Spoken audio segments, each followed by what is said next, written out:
اب میں دعوت خطاب دوں گا معروف ماہر اقبالیات، علم دوست شخصیت جناب محترم ڈاکٹر ندیم اسحاق صاحب کو کہ وہ تشریف لائیں اور بابا صحافت مولانا ظفر علی خان کو اپنی خوبصورت پیرائی میں خراج عقیدت پیش کریں۔ اعوذ باللہ من الشیطان الرجیم، بسم اللہ الرحمن الرحیم۔ میں آتے ہوئے سوچ رہا تھا کہ بابا صحافت مولانا ظفر علی خان پہ رحمۃ اللہ علیہ پہ کہاں سے گفتگو شروع کی جائے۔ میں تھوڑا سا تاریخ کے پرویو میں سٹارٹ لیتا ہوں۔ نبی صلی اللہ علیہ وسلم جب دنیا سے پردہ فرما جاتے ہیں تو کم و بیش کوئی 30 سال تک خلافت راشدہ قائم رہتی ہے۔ میں تھوڑا سا لائنج بلڈ کروں گا کہ ایسے بلند کردار انسان بنتے کیسے ہیں، قدرت ان کو کیسے زمانے میں بھیج رہی ہوتی ہے ترتیب کے ساتھ۔ تو 90 سال تک خلافت راشدہ کے بعد بنو امیہ نے رول کیا، اور جب بنو امیہ اوور ہوتے ہیں تو بنو عباس آتے ہیں۔ 1258 کے اندر جب بنو عباس رول اوور ہوتا ہے، اس دوران بڑے بڑے سائنٹسٹ پیدا ہوتے ہیں، اسی دوران ہماری احادیث کی کتب لکھی جاتی ہیں، مسلمانوں کے عروج کی ایکسیلنس کھل کے سامنے آتی ہے۔ جب بنو عباس اوور ہو جاتے ہیں، ان سے حکومت چھن جاتی ہے، تو عربوں سے ہمیشہ کے لیے حکومت چھین لی جاتی ہے۔ تو ایٹ دا سیم ٹائم قدرت جو تھی وہ ٹرکس کو تیار کر رہی تھی کہ مسلمانوں کو وہ رول کریں، لیڈ کریں۔ تو سلطنت عثمانیہ کی بنیاد رکھی جا رہی تھی۔ ارطغرل اور اس کا بیٹا عثمان جو تھے وہ اس کی فاؤنڈیشنز جو تھے وہ لے کر رہے تھے۔ 600-700 سال تک سلطنت عثمانیہ نے رول کیا۔ جب سلطنت عثمانیہ کی بنیاد رکھی جا رہی تھی تو ایٹ دا سیم ٹائم جو اسپینش مسلم امپائر تھی وہ بھی اپنے اختتام کو پہنچ رہی تھی، اور 1491 میں جب کنگ عبداللہ کو وہاں سے ڈریگ کر کے نکالا گیا اس خوبصورت محل سے، تو اس نے رونا شروع کر دیا۔ تو معزز خواتین و حضرات، اس کی ماں نے تھپڑ مارا تھا اس کے منہ پہ، اور کہا تھا کہ جس میری بہن نے سپارٹرز کا ذکر کیا، اس کی ماں نے کہا تھا کہ جس محل کی حفاظت تو ایک مسلمان مجاہد مرد بن کے نہیں کر سکا، اب اس پہ عورتوں کی طرح آنسو مت بہاؤ۔ یہ مسلم انکوزیشن ہوئی، اسپینش انکوزیشن۔ مسلمان جو 700-800 سال تک اسپین میں رول کرتا رہا، کاٹا گیا وہاں پہ۔ آج وہاں پہ ایک بھی مسلمان باقی نہیں ہے۔ جب سلطنت عثمانیہ ٹوٹتی ہے، خلافت کی کڑیاں ٹوٹتی ہیں، تو اقبال یہ سوچ رہے تھے کہ جیسے 700-800 سال تک مسلمان اسپین میں رول کرتا رہا، اگر اس سب کانٹیننٹ میں مسلمانوں کو آج ایک ملک نہ ملا تو مسلمان بالکل ویسے ہی ختم ہو جائے گا جیسے اسپین میں ختم ہو گیا تھا۔ انگریز ایک بڑی پلاننگ کے تحت مسلمانوں کو ڈیوائیڈ کر رہا تھا۔ وہ مسلمانوں کی 1200-1300 سال تاریخ کا رول دیکھ رہا تھا۔ انگریز بڑی انٹیلیجنٹلی یہ کر رہا تھا کہ نیشن سٹیٹس بنا رہا تھا کہ مسلمانوں کو ان کی قومیت کو، ان کی یکجہتی کو نیشن سٹیٹس میں بانٹ دے، اکائیوں میں بانٹ دے، تاکہ ان کو قابو کر لے کسی بھی طریقے سے۔ اس وقت یہ بر صغیر پاک و ہند میں اقبال جب اس کنٹری کا خواب دیکھ رہے تھے جس میں میں اور آپ رہتے ہیں، تو behind the subconscious mind ان کے یہ تھا کہ اگر ایک خطہ ملتا ہے تو اسلام کے چہرے پہ جو ملوکیت نے، شہنشاہیت نے اور بادشاہت نے چہرے کو داغ کر دیا ہے، हम एक ऐसा खिता ले लेंगे कि पूरी दुनिया को इस्लामिक वैल्यूज इनकलकेट करेंगे कि ट्रू इस्लाम क्या है। अगर आप गौर करें मुअज़्ज़ज़ ख़वातीन व हज़रात, तो ये पैन इस्लामिज्म था। जमालुद्दीन अफ़गानी के बाद इकबाल इसके सबसे बड़े अलंबरदार थे, और इकबाल के साथ साथ पैन इस्लामिज्म का तीसरा जो नुमाइंदा था वो मौलाना ज़फ़र अली खान थे। ये वो बड़े किरदार थे जो चाहते थे कि जो मुसलमानों के इस्लाम की कोर एसेंस वैल्यूज हैं वो पूरी दुनिया में इनकलकेट हो और मुसलमान किरदार से पहचाना जाए। आज मौलाना ज़फ़र अली खान को भी हमसे जुदा हुए 7 दहाइयां हो गई हैं। कमोबेश 1 दहाई और ऐड कर दें तो आज इतना पुराना ही ये वतन है, लेकिन यकीन मानिए कि ये कोर मैसेज हमने आज तक नहीं लिया। वो किरदार ही हम पैदा नहीं कर पाए जिस किरदार के मुतालिक ये बड़े शख्सियात ड्रीम किया करती थी। शायद यही रीजन है कि हम रांदा दरगाह बने हुए हैं। आज सबसे बड़ी जो चीज हमें इस वक्त सबसे बड़ी चीज की जरूरत है वो एक नस्ल की तरबियत की जरूरत है। फिर इन्हीं बच्चों में से यकीन मानिए कि मौलाना ज़फ़र अली खान पैदा होंगे, इन्हीं बच्चों में इकबाल होगा, इन्हीं बच्चों में जिना होगा। ये बड़े किरदार कब बनते हैं? ये बड़े किरदार कब बनते हैं? जब मुआशरे में मौजूद उस्ताद जो है वो शागिर्द को जबिल्लत, ख्वाहिश और इमोशन से ऊपर की तालीम दे रहा होता है। जबिल्लत की सतह पे जानवर रहा करता है जो पेट भरता है और बच्चे पैदा करता है। इंसान इससे ऊपर होता है। आज सबसे बड़ा कोर मैसेज मौलाना ज़फ़र अली खान का हमारे लिए ये है कि जब कोई भी शख्स नबी सल्लल्लाहु अलैहि वसल्लम के रिडार पे आता है, जब आशिक़ रसूल बनता है, तो वो बहादुर हो जाता है, वो बेबाक हो जाता है। मौलाना ज़फ़र अली खान रहमतुल्लाह अलैह की सारी जिंदगी हम उठा के देख लें, उन्होंने स्ट्रगल की, वो जेलों में गए, वो पूरी बेबाकी से अपने बयानिए पर डटे रहे।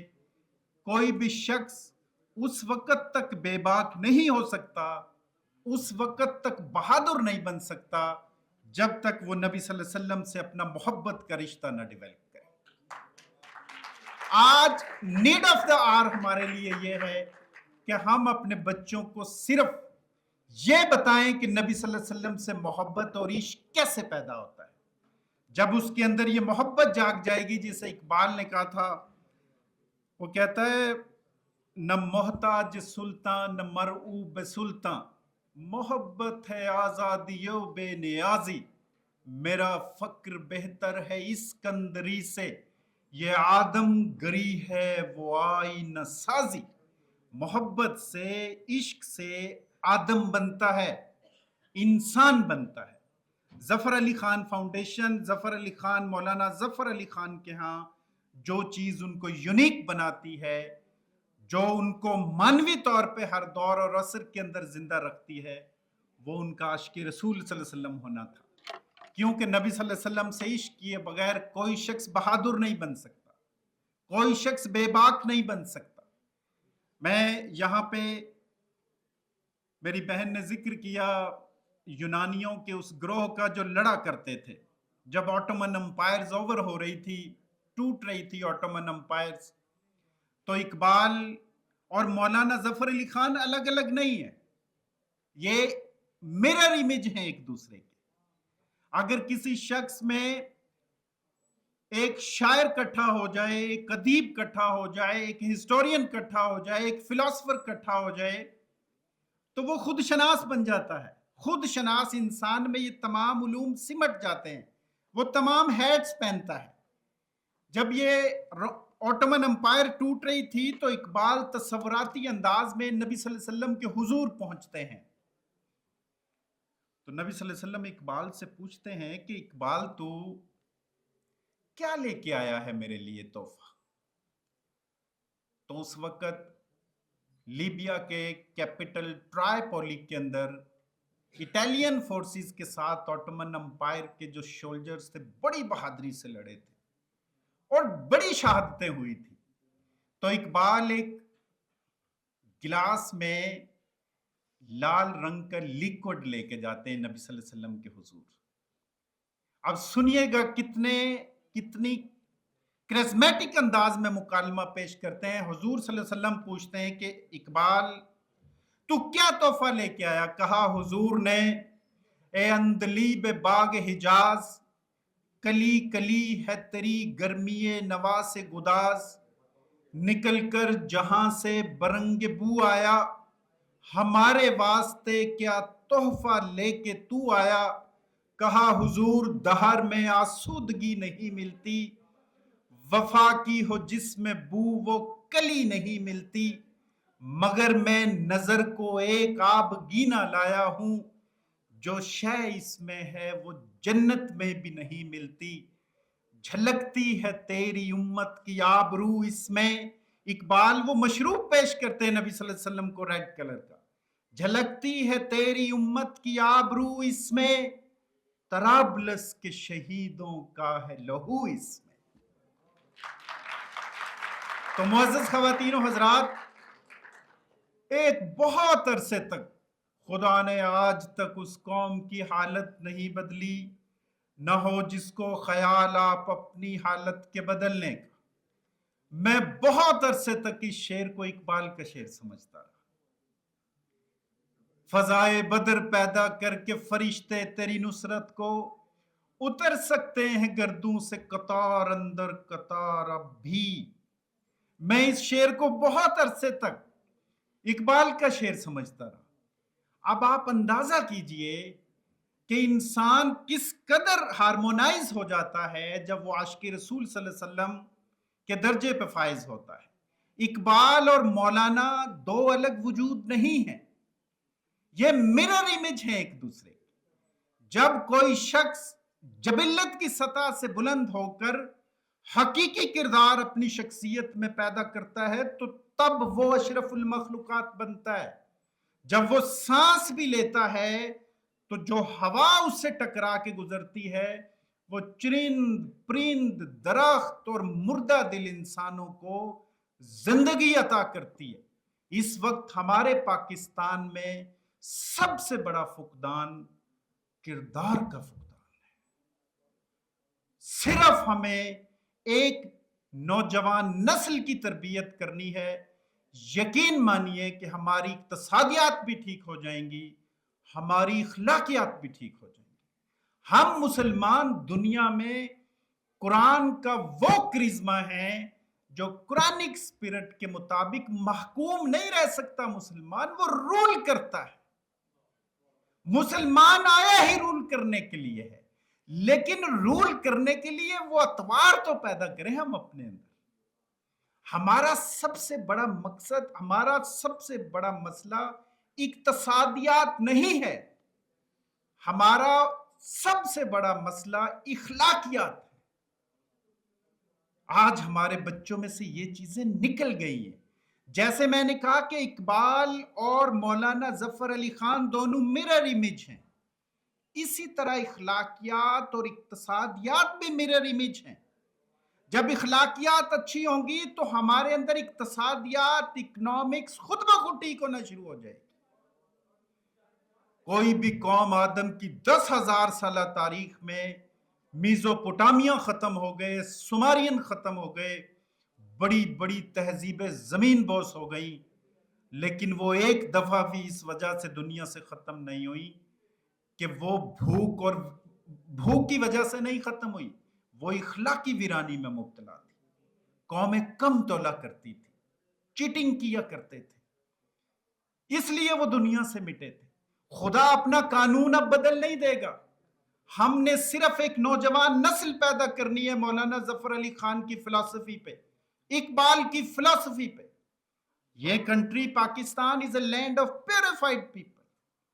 हमने इंट्रोस्पेक्शन करनी है कि जब मैं तन्हाई में होता हूं तो मेरी सोचें पाक होती हैं। جب میں اکیلا ہوتا ہوں میری تنہائی پاک ہے. جب میں موبائل پہ سکرولنگ کر رہا ہوں تو کیا میں پاک کنٹینٹ دیکھ رہا ہوں؟ پھر میں اس پاک دھرتی پہ رہنے کے لیے کوالیفائی کرتا ہوں. اگر میرا انداز فکر ناپاک ہے، چاہے میں جتنی مرضی بڑی عبادات کر لوں، یقین مانیے وہ اسپرچول ایکسیلنس تک نہیں پہنچیں گی عبادات. اقبال اور مولانا ظفر علی خان کا کور میسج یہ تھا کہ 1200-1300 سال تک بلا شرکت غیر دنیا پر رول کرنے والا مسلمان اس لیے غلام بن گیا کہ وہ فقر چھوڑ چکا تھا.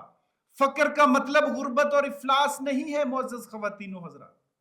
فقر کا مطلب یہ ہے کہ آپ ایسے مسلمان بن جاؤ کہ دنیا آپ میں نہ رہے، آپ دنیا میں رہو. آخر میں اقبال اور مولانا ظفر علی خان، دیکھیں اقبال رحمت اللہ علیہ نے بک لکھی رموز بے خودی، The Secrets of Selflessness، کہ بے نیازی کے کیا اطوار اور سیکرٹس ہوتے ہیں.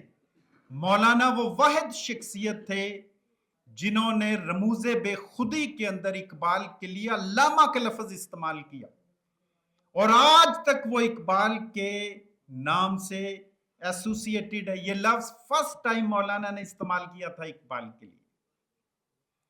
اقبال اور مولانا کی فکر جہاں پہ ہارمونائز ہوتی ہے تو وہ ایک شخص کو ایمان کا وہ اسپرٹ بتاتی ہے جس کو ہم مومن کہتے ہیں، اور وہ آزاد ہوتا ہے.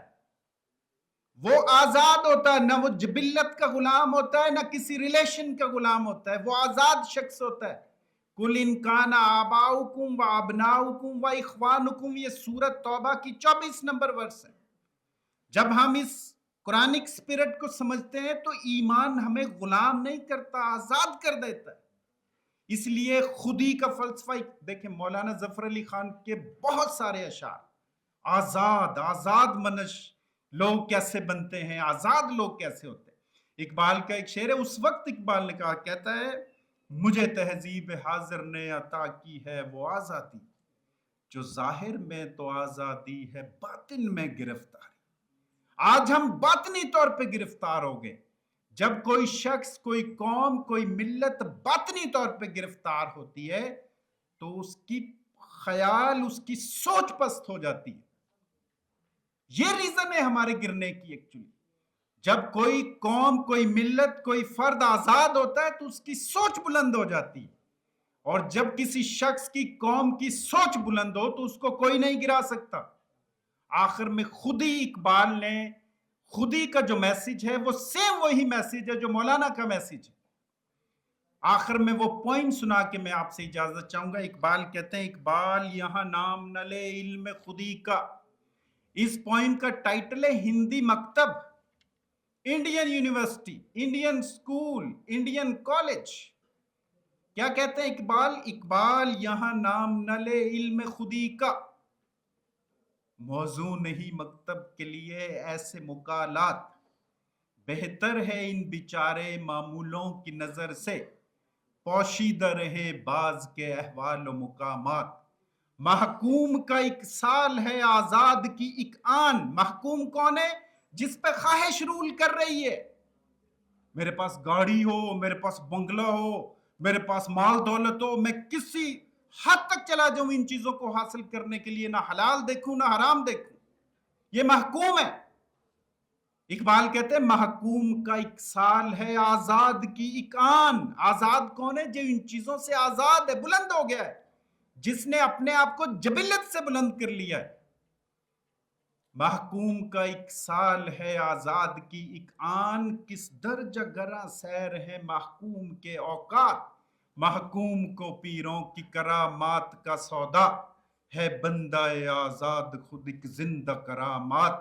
محکوم کے حق میں یہی تربیت اچھی، موسیقی و صورت گری و علم نباتات.